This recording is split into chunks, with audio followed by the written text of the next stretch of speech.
അപ്പൊ റെസിസ്റ്റീവ് സർക്യൂട്ടിന്റെ കേസ് നമ്മൾ പറഞ്ഞു. അടുത്ത പറയാൻ പോണത് ഇൻഡക്റ്റീവ് സർക്യൂട്ടാണ്. A C through inductor. A C through inductor.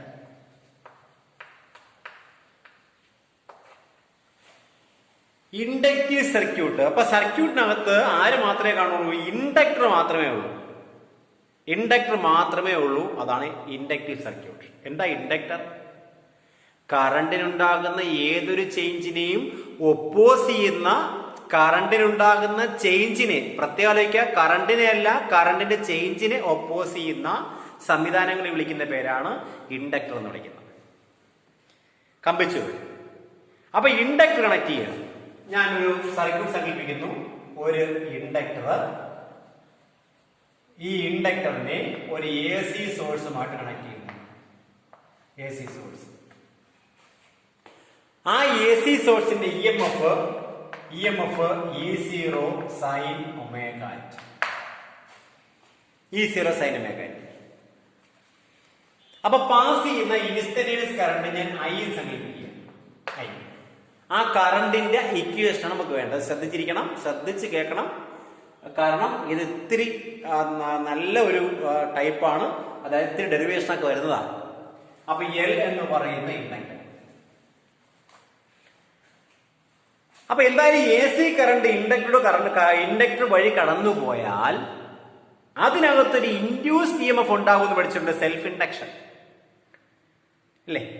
അപ്പൊ what is induced E M F developed across the inductor? ഇൻഡക്ടറിന് കുറുകെ ഉണ്ടാകുന്ന ഇൻഡ്യൂസ്ഡ് ഇ എം എഫ് എത്ര? നിങ്ങൾ പഠിച്ചിട്ടുണ്ട് -L/di/dt. ഓർമ്മയുണ്ടോ? ഇലക്ട്രോമാഗ്നറ്റിക് ഇൻഡക്ഷനിൽ പഠിച്ച കാര്യം.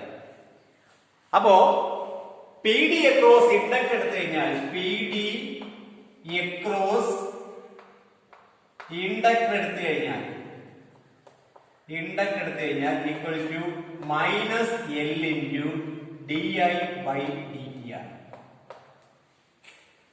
അവിടെ എന്താ L? L means self inductance of the coil ആണ്. DI means change of current ആണ്. DT അതിനെടുക്കുന്ന ടൈമാണ്. അപ്പൊ -L/di/dt. Okay, clear? നമുക്കറിയാം ഇതിനകത്ത് ഇങ്ങനെ ഒരു ഇ എം എഫ് ഉണ്ടായിട്ടുണ്ടെങ്കിൽ ആ ഇ എം എഫിന് എന്ത് ചെയ്യും? ലെൻസസ് ലോ പ്രകാരം ഒപ്പോസ് ചെയ്യണ്ടേ? അപ്പൊ ഇതിനകത്ത് ഫോം ചെയ്യുന്ന E M F equal and opposite to applied E M F ആയിരിക്കും. കാരണം വേറെ കമ്പോണന്റ് ഇല്ല. വേറെ കമ്പോണന്റ് ഉണ്ടെങ്കിൽ കറണ്ട് അല്ലെങ്കിൽ വോൾട്ടേജ് ഡിവൈഡ് ചെയ്യും. ഇവിടെ ഒറ്റ കമ്പോണന്റേ ഉള്ളൂ. എൽ എന്ന് പറയുന്ന ഇൻഡക്ടർ എന്നൊരു ഒറ്റ കമ്പോണന്റേ ഉള്ളൂ. അപ്പൊ ഡിവിഷൻ ഇല്ല. രണ്ട് റെസിസ്റ്ററോ, രണ്ട് ഇൻഡക്ടറോ, രണ്ട് റെസിസ്റ്ററോ കണക്ട് ചെയ്താൽ എന്ത് ചെയ്യും? ഇവിടെ വോൾട്ടേജ് ഡിവൈഡ് ചെയ്യും. ഒറ്റ എണ്ണയുള്ള ചെയ്യത്തില്ല, വോൾട്ടേജ് ഡിവൈഡ് ചെയ്യത്തില്ല. അപ്പൊ ഇതിന് കുറുകെ ഉണ്ടാകുന്ന വോൾട്ടേജ് സർക്യൂട്ടിലെ വോൾട്ടേജ് തുല്യം. പക്ഷേ ലെൻസസ് ലോ പ്രകാരം ഈക്വൽ ആൻഡ് ഓപ്പോസിറ്റ്. അപ്പൊ ബൈ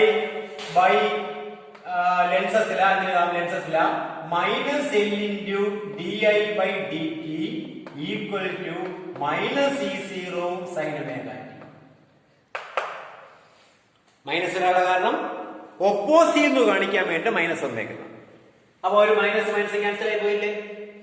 മൈനസ് ക്യാൻസൽ ആയി പോയി. ബാക്കി ഇതിൽ നിന്ന് di/dt ഈക്വൽ ടു എഴുതാം. di/dt is equal to ലെഫ്റ്റോട്ട് എഴുതാം. di/dt is equal to E0/L into sin omega t. Okay ആണോ? E0/L into sin omega t.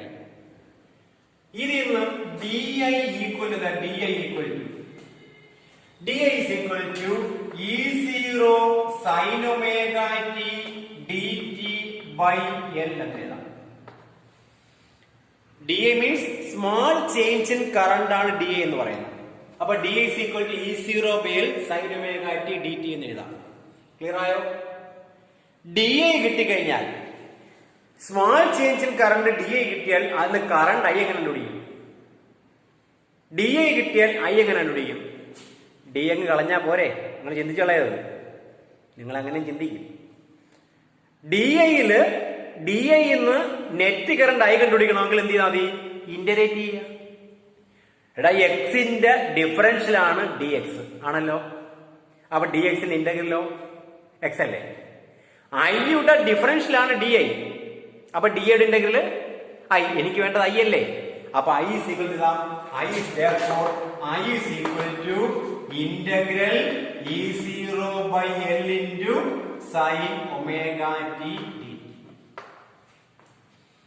Integral സൈനകത്ത് കോൺസ്റ്റന്റ് ഉണ്ടെങ്കിൽ നമുക്ക് പുറത്തെടുക്കാം. E0 കോൺസ്റ്റന്റ് ആണ്, L കോൺസ്റ്റന്റ് ആണ്, രണ്ടും എന്ത് ചെയ്യാൻ പുറത്തെടുക്കാം. അപ്പൊ that is equal to E0 by L into integral sin omega t dt. sin omega t dt. Integration പഠിച്ചിട്ടുണ്ടോ? ഉണ്ടെങ്കിൽ സൈൻ ഇന്റഗ്രൽ പറയാം. അറിയാമോ?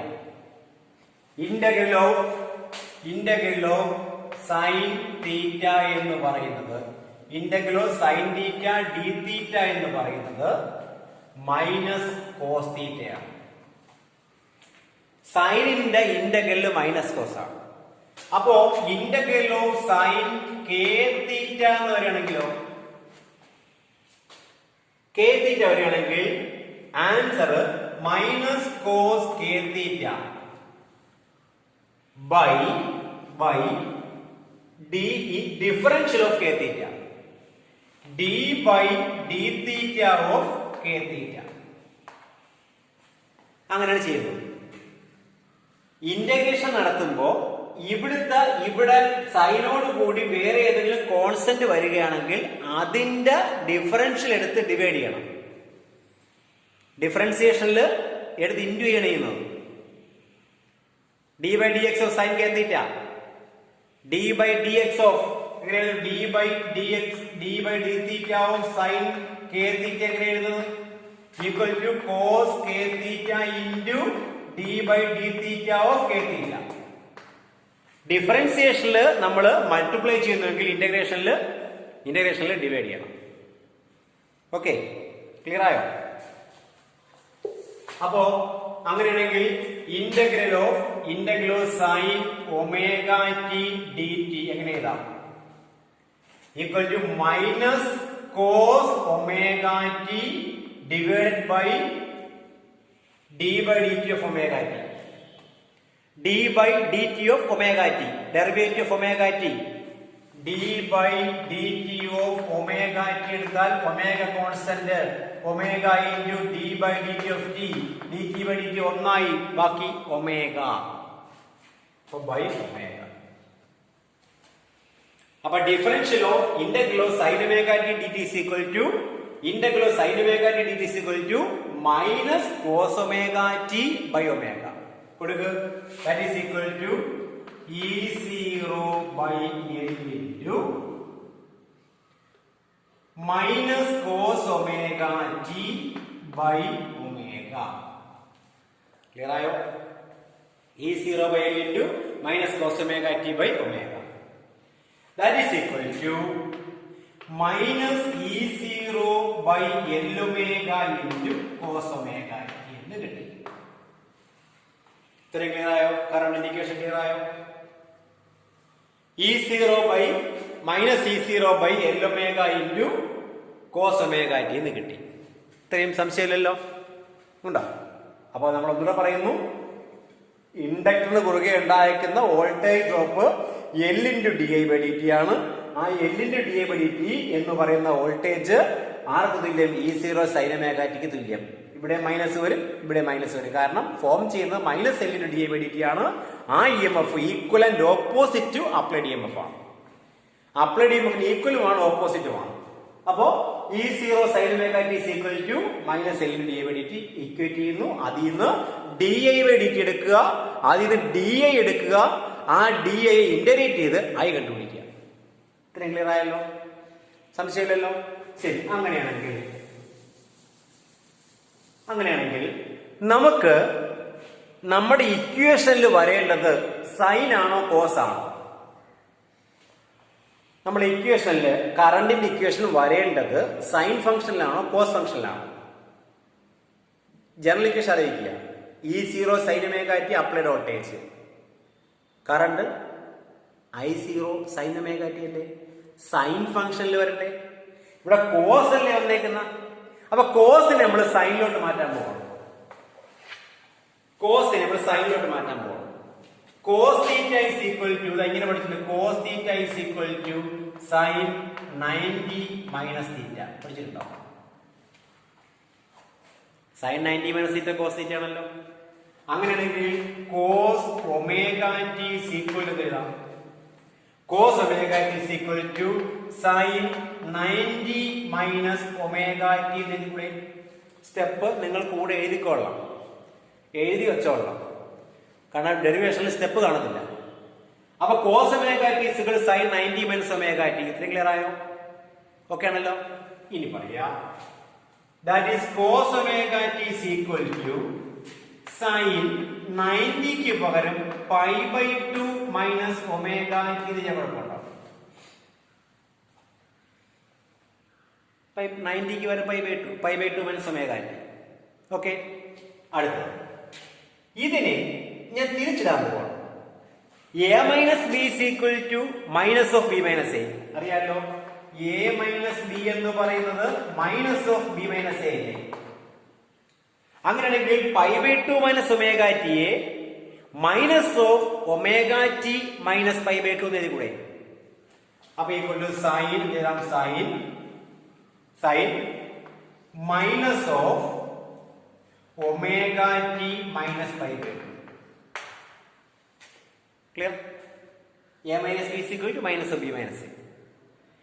Sign of minus theta, sine of minus theta minus sine theta.